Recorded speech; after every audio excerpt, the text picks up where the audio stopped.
Thanks for joining me for another episode of Bitcoin and Coffee. I'll be your host, Eugene Forrest. So let's start off with BNC today, taking a look at the marketplace. Looking at a really good market cap again, 89.9 billion. So I mean, we're looking at a market cap back up there at the 90 billion range.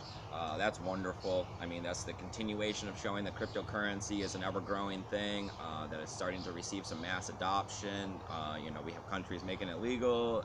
Every day, thousands of people are flooding into the space, and it's being reflected through, the government wanting to put regulation on it. The price is increasing. There's new avenues of technology with all these ICOs and the potential of Segwit and Rootstock and all these second tier chains that are going to be built. I mean, the crypto space couldn't be more happening at the moment. We're looking at 3 billion in the last 24 hours being traded. This is good. It's down a little bit, but I think the BTC network is recovering a bit at the moment. We're only at 66,000 unconfirmed transactions, and that's a lot better considering that it was up near the 100, and at some points we were over 250,000 unconfirmed transactions. BTC dominance is still down a little bit. We're looking at 45.7% dominance, but we all got faith in Bitcoin. So we're looking at a Bitcoin price of 25.1093. That's up 4%. That's absolutely wonderful. It seems like we've been starting to make some small steady gains back towards that 2850, 2900 area where we had, seen our peak. We got Ethereum making sideways movement, coming in at 221. We got Ripple and NEM continuing to make sideways movement. We got Ripple at 29.4 cents. We got NEM coming in at 22.2 cents. We got Ethereum Classic. They took a 3% dip. Nothing to really be worried about. There's always ups and downs. I'm sure they'll be up tomorrow. It's $16.55 right now. That's still a pretty good price for Ethereum Classic. I'm seeing them well on their way to 20 and beyond. We got Litecoin coming in at 27.46. That's down 2.1%. Litecoin always seems to have this problem of slowly gaining momentum. So, I'm just looking at this as always a continuation of the opportunity to be able to buy some cheap Litecoin because, it's on its way to 50 here by the end of the year. We got Dash. They're coming up 4.6%, so that's pretty good for them. Some small gains. They're at $144.57. So, they're going all right. They got Monero, sideways movement again, $43. We got Zcash. They're down 5%, but considering that they're over $200, they're looking at $232 right now. I wouldn't be too concerned about it. What's nice here is we got Steam, $1.29. That's a 21% increase, and we got the Steam back dollar coming in at $1.94. That's 14.88% of an increase. So, like I'm saying, whenever those things are over $1, I've been selling them as fast as I can get them.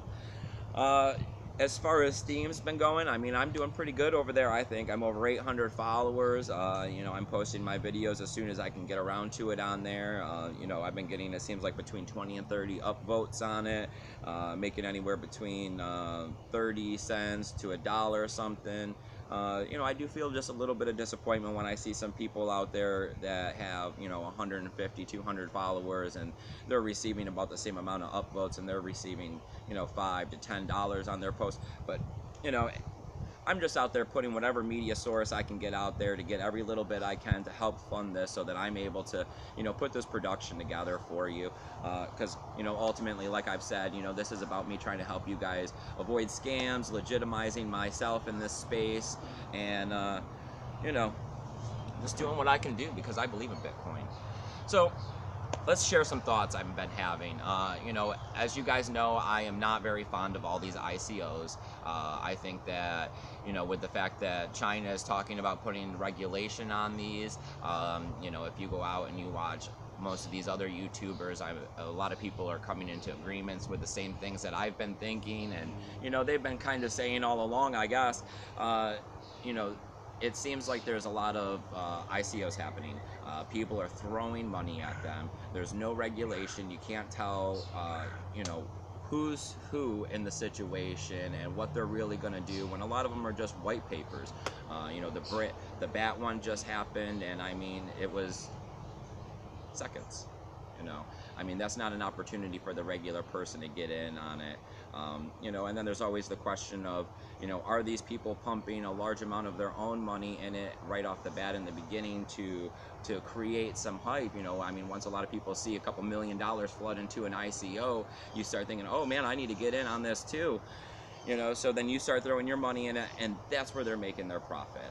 So, I mean, I just hope that these ICOs don't go as bad as they possibly could. You know, I keep warning everybody to do your due diligence before you buy in. I think the next one is going to be Kix ICO with the Ken or Kin token. You know, I haven't even really got into looking into that one. I just finished doing some research on these last two that I didn't buy. So, you know, you just be careful.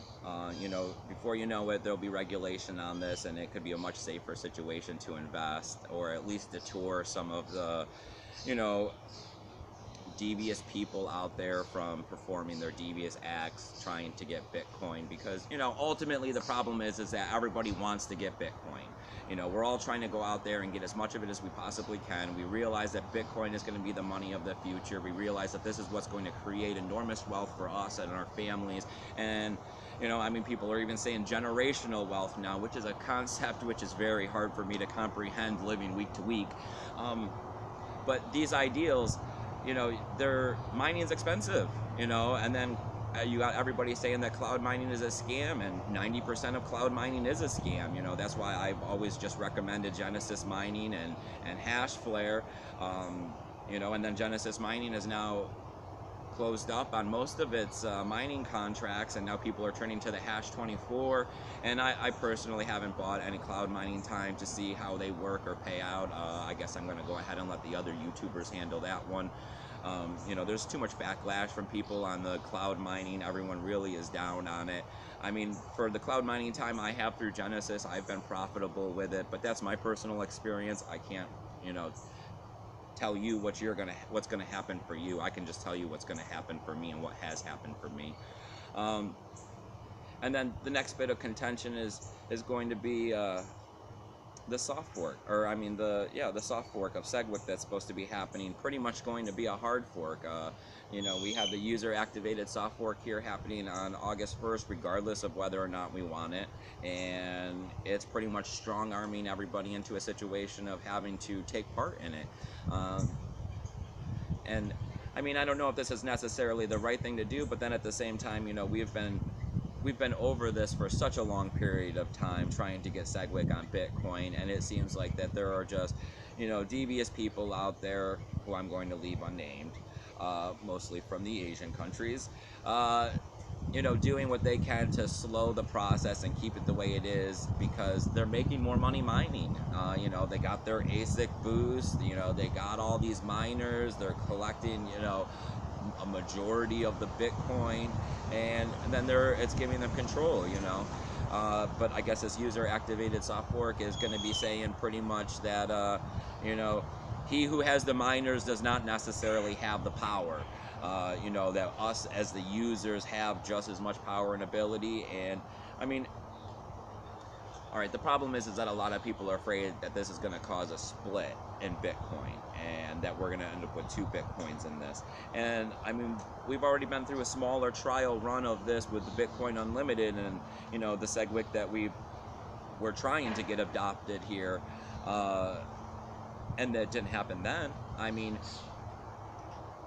the point of Bitcoin is that it's strong, that it's going to overcome these obstacles. It has been for 8 years. I mean, every single day Bitcoin is presented with hackers and obstacles and drama, and, you know, the government trying to hold it back, and everything that can possibly be thrown at it, and it's still here. Bitcoin's still growing.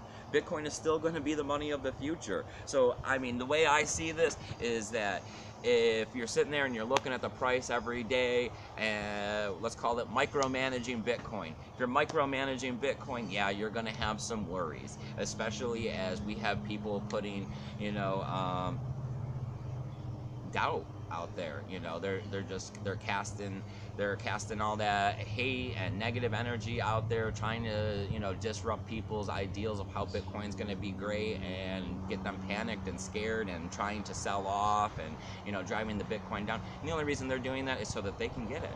You know, because anybody who's really in this space, anybody who truly believes in Bitcoin knows that you buy your Bitcoin, you put it in your hard wallet, and 2020 and later, you're going to be doing really good. And there's no doubt about that. You know, Bitcoin's here to stay. So if you like everything I got going on here at Bitcoin and Coffee, you know, the best thing you can do is hit that subscribe button down there if you haven't already. We're over 1,200 followers right now. We're over 800 followers on Steemit. You know, we're just growing, and that's, you know, that's amazing. You know, I'm just one guy living in Tampa, Florida, who's been in Bitcoin for a year and who had gotten taken a few times and was watching other YouTubers and seen a need to, you know, just go out there and tell it like it is and, you know, just wrap it up nice and short. So here I am trying to fill that void, and I hope you guys are appreciating it. And if you are, I mean, the best things you can do is, you know, use some of my affiliation codes to show some support, either through Amazon when you purchase your hard wallet, you know, keeping your Bitcoin safe. Or if you're doing any cloud mining, I got affiliation codes down there, and I even have donational address. You know, if you're out there trading and you make a couple bucks, you know, toss me a buck or two. You know, I love it, I appreciate it. You know, it puts a real smile on my face when I see a dollar or two donated to my address. And I gotta say thank you to, I received my largest tip so far. It was $30 in Bitcoin to my Coinbase account, and I mean, that was greatly appreciated. I mean, I had a hard day at work out here in the Florida sun, and I came home and, you know, fired up the computer to check on the price of Bitcoin, and I seen a $30 tip, and I mean, man, I just lit up. So I mean, I gotta say thank you to that person right there. And you know, as always, my friend, keep your Bitcoin safe.